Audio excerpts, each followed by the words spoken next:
If you like a good movie and love a tasty treat, you could win one of 3 HD flat screen TVs. This is your chance to snack, watch, and win. Buy a 3-pack of Act 2 popcorn or a 10-ounce Crunch and Munch, plus a Hershey's milk chocolate or cookies and cream bar. Write your name and number on the back of the receipt. Drop it off at Pritchard's, Robinson Road, or Caleb Bahamas, Marathon Mall. Then order a movie from Rev TV On Demand, Channel 500, for your chance to snack, watch, and win. Enter today. Promotion ends August 30th. Good evening, everyone. You're tuned into NB12. Coming up tonight in news. Over a year after his controversial visit, the Haitian president returns to the Bahamas. The FNM says it has new information on the alleged beating of Cuban detainees. Government defending itself following Ellison Ramming's withdrawal. A man charged with Julian Head Colley's murder. Plus, the Prime Minister celebrates the big 7-0. I'm Monique Tude, and NB12 starts now.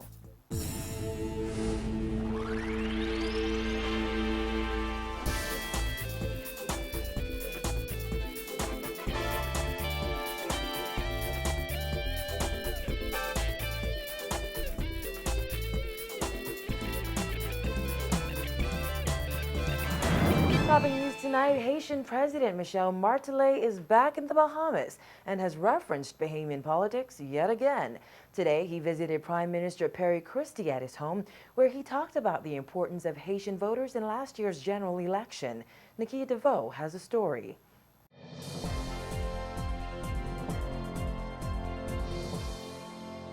It's been just over a year since President Martelly made a controversial speech to Haitians living in the Bahamas, encouraging them to form a voting bloc. Well, today he says he believes that Prime Minister Christie is looking out for the best interests of Haitians here in the country because of their voting power. Whether we like it or not, the Haitians, they represent a political force at time of elections.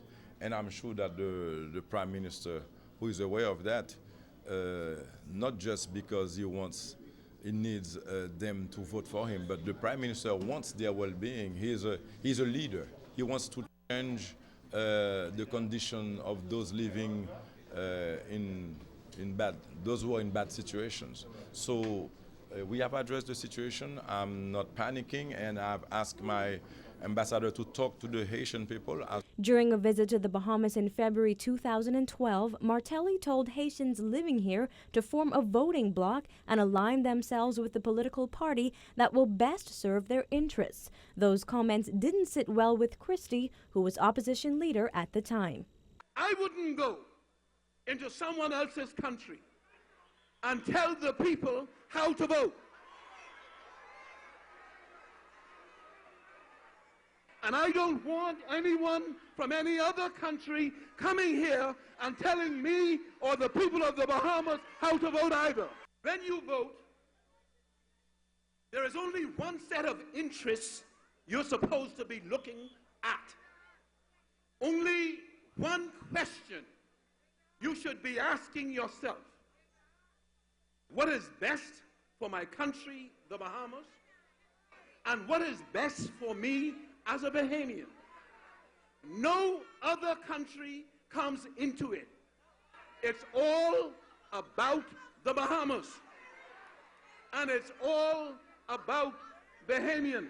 But Christie didn't seem to mind when President Martelly wrote in his guest book last year, just before the 2012 general election, wishing him well and saying that hopefully the next time they meet, Christie would be his counterpart. Today, the Prime Minister read those comments aloud in front of Martelly, who took some time from his family vacation to visit the Prime Minister on his birthday. They also briefly discussed plans to benefit both countries and address the long-standing immigration issue. We are going to very aggressively determine how we best approach the question of Haitian migrants coming to the Bahamas. Haitians comes too often here, and sometimes illegally, which is a problem for the both of us. During that short meeting here at the Prime Minister's house, Haitian President Martelly said he's still focused on building up his country. He's hoping to create more jobs and economic opportunities that will discourage Haitians from leaving their country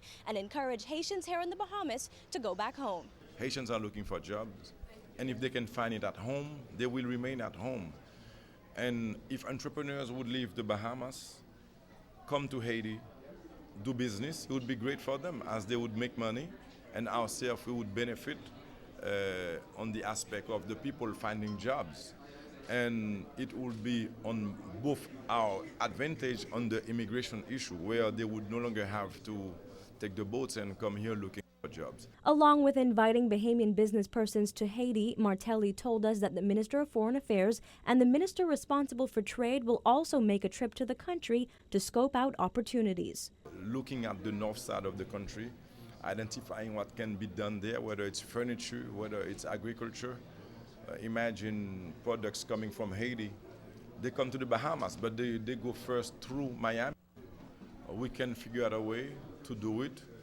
We would create probably more jobs in Haiti, and also the product could be cheaper for the Bahamian. Reporting for NB12, I'm Nakia DeVoe.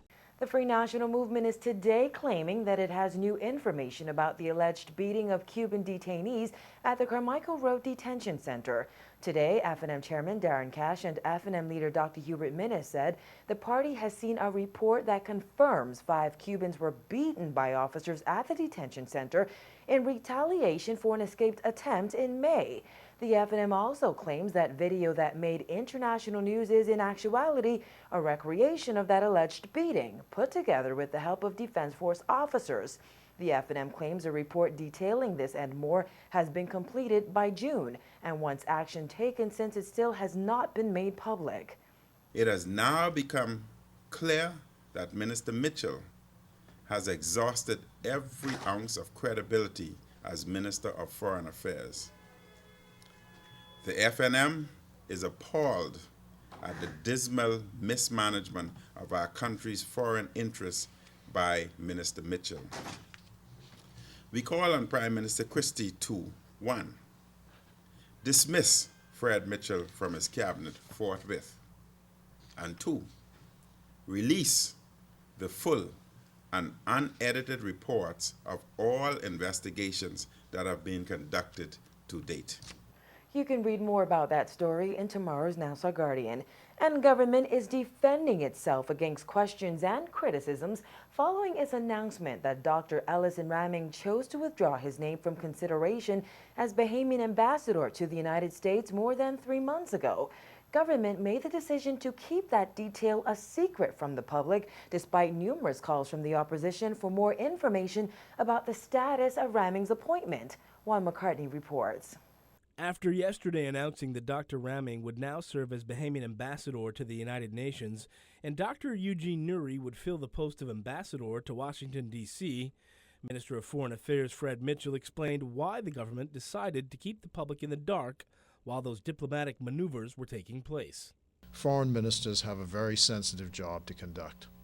And you've got to know when to talk and when to be silent. I think it's actually something that the leader of the opposition and the chairman of the FNM should learn. Proverbs. There's a time to speak and a time to be silent.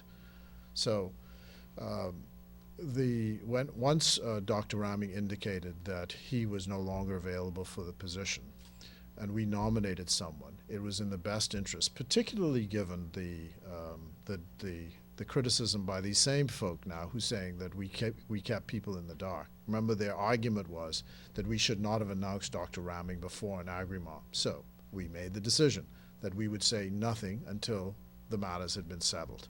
And that's all. It's an innocent explanation. And, conspiracy theorists abound, but there's no conspiracy. Mitchell said that in an official letter submitted May 3rd, Raming only cited personal reasons as the explanation for withdrawing his name from consideration.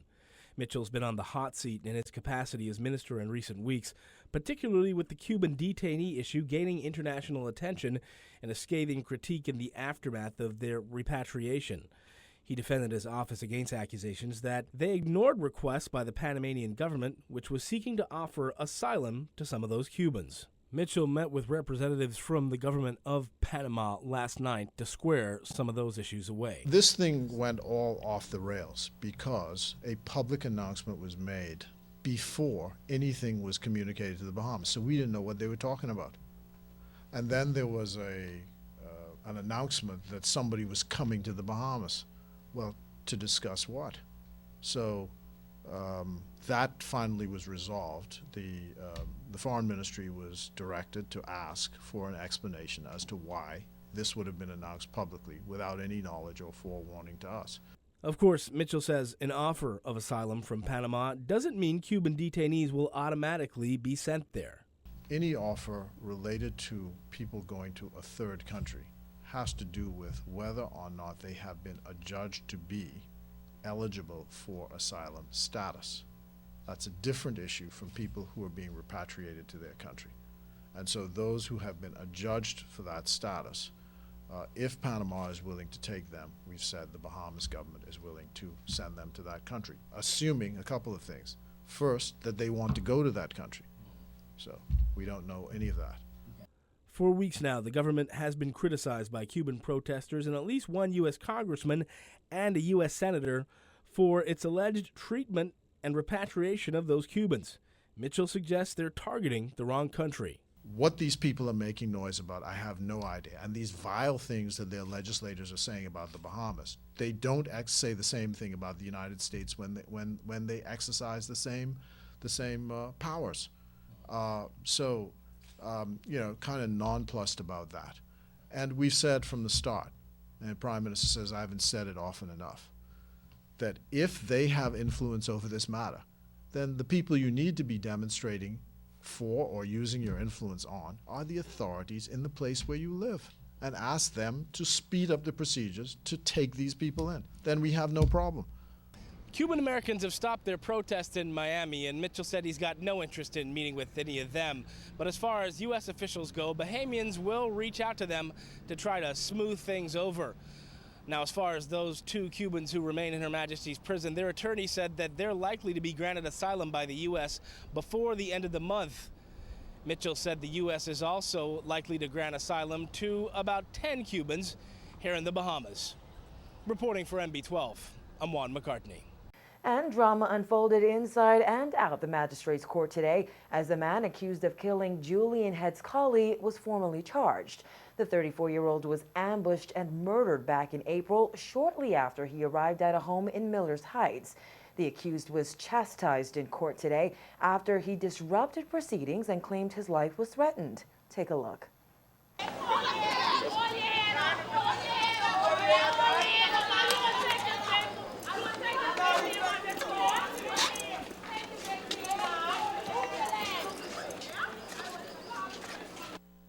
Relatives and friends of Julian Head's collie shouted obscenities as 5 police officers escorted Rolando Smith from an SUV to the magistrate's court. The 37-year-old, charged with collie's murder, slowly limped up the court steps and looked back at the small crowd at one point as one person shouted, "We're coming to jail for you." However, the drama didn't end there. Inside court, Smith disrupted another matter being heard by Magistrate Joy Ann Ferguson Pratt and accused a young man sitting in the courtroom of threatening him. Smith pointed at the man and yelled, "This gentleman said he will kill me." Pratt Ferguson ordered the 2 men to stand up and asserted that her court is not a market or the yard. She told the second man that if he did in fact threaten Smith's life, he should cease and desist immediately. If those accusations were not true, she advised him to treat it like water rolling off a duck's back. Minutes later, Smith was charged with the April 17th murder of Julian Head's collie and attempted murder of Cameron Smith.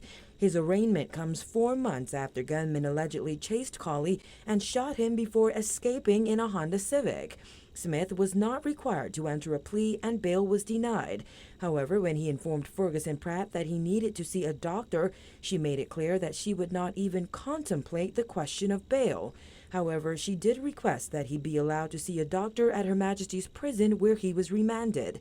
The matter will be forwarded to the Attorney General's office and proceed by voluntary bill of indictment on November 5th. And as Smith exited the court, the jeering continued.